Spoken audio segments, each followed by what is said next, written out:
Bonjour Hervé Rioux. Bonjour.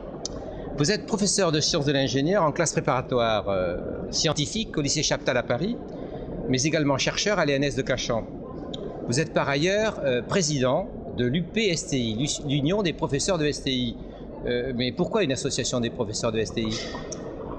Une association des professeurs de STI est aujourd'hui absolument indispensable afin de développer les vocations des jeunes lycéens et jeunes appartenant à l'enseignement supérieur pour aller vers les carrières scientifiques et technologiques, car aujourd'hui en France, nous manquons de vocations dans ces filières-là, et il faut une association comme la nôtre pour fédérer l'ensemble des énergies que les professeurs peuvent dépenser pour répondre à ces questions qui sont un enjeu pour notre nation.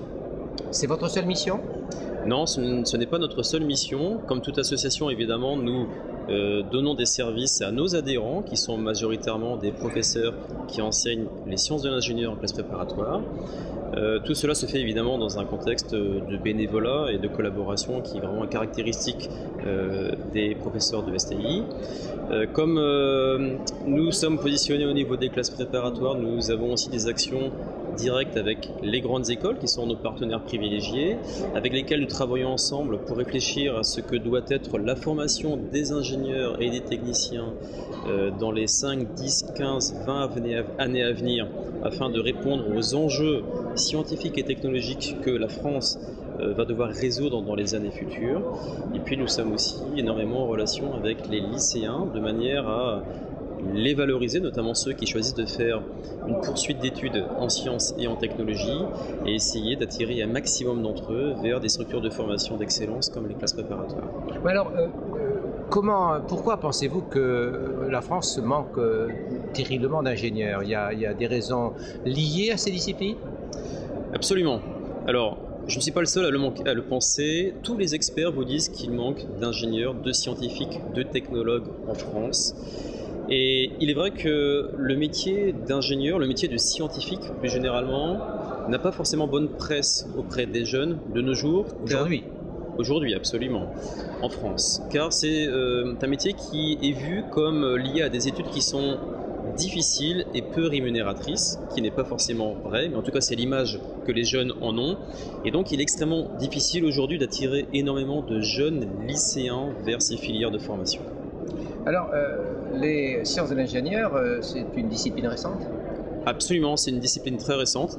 Elle a à peine 15 ans d'existence, sous le format tel qu'elle existe aujourd'hui, puisqu'elle a été créée en 1995, donc vous voyez que ça fait en fait 17 ans d'existence à peine. Et comment vous expliquez cette création récente? On n'avait pas envisagé avant, autrefois, de créer cette discipline? Alors en fait, cette discipline a été créée à la demande des grandes écoles d'ingénieurs qui ont souhaité donner aux élèves scientifiques et technologiques une nouvelle compétence.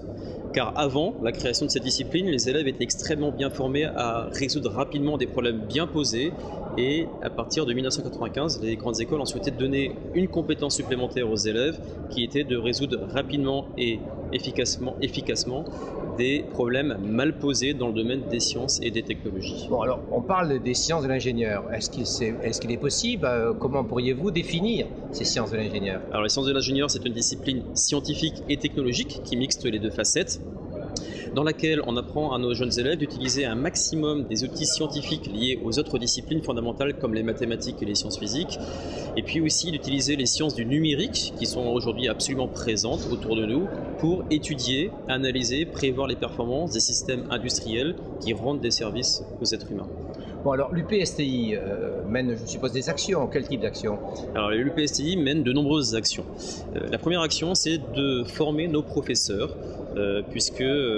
C'est vous qui formez les professeurs? C'est nous-mêmes qui prenons la charge de former nos collègues professeurs. Bien sûr, ce n'est pas la seule source de formation qui existe, mais nous avons engagé de nombreuses actions de formation de professeurs, comme c'est le cas actuellement d'ailleurs aujourd'hui sur notre présence dans ce salon Educatis, où on peut voir derrière nous que nous organisons des stages de formation qui permettent aux professeurs de se mettre à jour sur tous les outils numériques qui sont absolument indispensables dans une formation scientifique et technologique de haut niveau de nos jours. Ça, c'est une de nos premières actions. Et notre action, c'est, comme je le disais tout à l'heure, d'être en lien étroit avec les grandes écoles pour réfléchir à l'avenir de la formation des scientifiques et des technologues. Et une dernière grosse action que nous menons, c'est vers les lycéens, de manière à attirer un maximum d'entre eux vers nos filières de formation pour créer des vocations scientifiques et technologiques. Alors cette vision que vous réfléchissez ensemble avec les grandes écoles, comment vous pourriez dire aujourd'hui qu'elle se présente dans les 15 prochaines années, à grands traits? Comment vous la voyez à grands traits? En fait, c'est très simple. Il y a des experts qui se penchent sur les enjeux stratégiques industriels de la France dans les années futures, et tous les enjeux seront liés à des grandes thématiques industrielles telles que l'accès à l'énergie, l'accès à l'eau, l'accès au transport, l'accès à la santé, l'accès à l'information et à la formation, le tout dans un contexte mondialisé qui s'étend de plus en plus, qui devient de plus en plus compliqué. Et tous les experts vous diront qu'une des solutions pour répondre à ces enjeux vient dans la création d'innovations technologiques auxquelles la France doit absolument participer. C'est un discours qu'on entend de la part de la plupart des experts, effectivement, qui sont consultés, en particulier des experts qui travaillent sur le numérique pour la France, tel qu'on a pu le voir récemment. L'action de promotion en direction des lycéens, elle prend quelle forme? Alors pour les lycéens, nous avons créé récemment un concours de valorisation des vocations scientifiques et technologiques qui s'appelle les Olympiades de sciences de l'ingénieur. Donc c'est un concours qui s'adresse aux lycéens des classes de première et de terminale dans les filières scientifiques et technologiques. Et au cours de ce concours, les élèves sont amenés à construire par équipe des projets expérimentaux, des systèmes industriels dans le domaine des sciences de l'ingénieur qui répondent aux services que les personnes ont besoin. Alors ces Olympiades, parlez-nous un petit peu, quels ont été les lauréats et quels sont les thèmes qui ont été retenus ces dernières années? Les thèmes sont extrêmement riches et variés, je ne sais même pas si je pourrais vous en faire une liste exhaustive. Mais parlons des derniers. Alors parlons des derniers. Typiquement cette année, les lauréats sont des élèves du lycée Fermat de Toulouse et ils ont créé en fait un système qui permet d'éclairer un acteur sur une scène mais de manière totalement automatisée. C'est-à-dire que c'est un système qui permet de suivre l'acteur sur scène et de projeter sur lui de manière absolument donc automatisée, donc sans intervention humaine, l'acteur sur scène.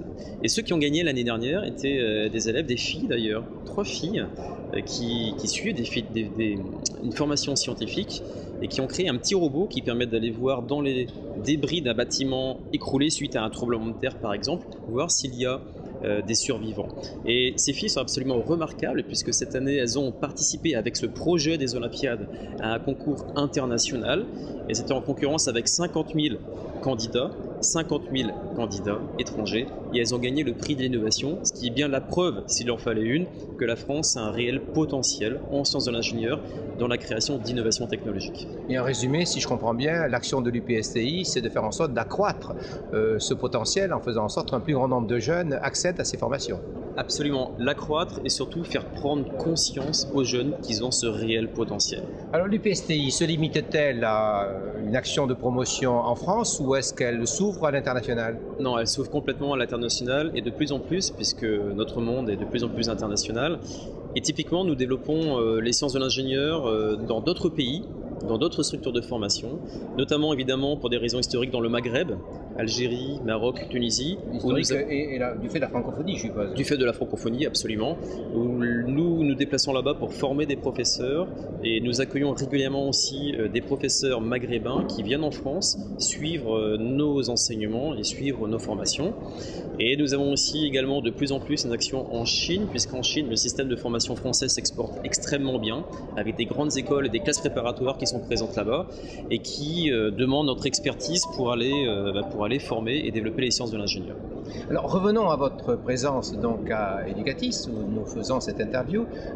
Vous êtes à Démosciences et votre présence ici, vous l'avez dit tout à l'heure, c'est de faire en sorte d'assurer une formation continue en direction des enseignants de STI qui s'inscrivent. Mais quel type de formation vous proposez ? Une formation liée au numérique qui est vraiment fondamentalement présent et de plus en plus dans les formations de sciences de l'ingénieur, puisque les systèmes que nous étudions, sur lesquels nous faisons des études, sont imprégnés de numérique, d'électronique, du signal, etc., d'informatique. Et donc nous aidons nos professeurs à développer leurs compétences sur ces technologies du numérique qui sont régulièrement en mouvement, qui introduisent des nouveautés. Et donc nous devons, en tout cas c'est une des missions que nous nous sommes données, d'aider nos collègues à suivre ce développement qui est extrêmement rapide. Et là, vous êtes en proximité des industriels. Absolument, tout autour de nous. Dans ce salon, nous avons énormément de partenaires industriels et ce sont vraiment des partenaires puisqu'ils travaillent avec nous, qui eux construisent des supports industriels qui équipent les laboratoires d'enseignement sur lesquels les jeunes font des expérimentations.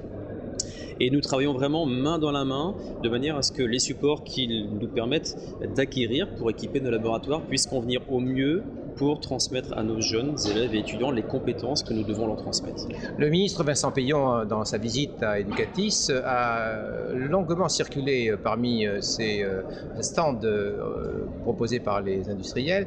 Vous l'avez rencontré, je crois. C'est indiscret de vous demander ce que vous lui avez dit? Non, je l'ai rencontré lorsque j'étais en train justement de discuter avec un industriel. Le ministre est arrivé et ce n'est pas indiscret de savoir ce que je lui ai raconté. Je lui ai raconté que le développement des sciences de l'ingénieur est absolument essentiel pour valoriser les vocations scientifiques et technologiques dont la France aura besoin.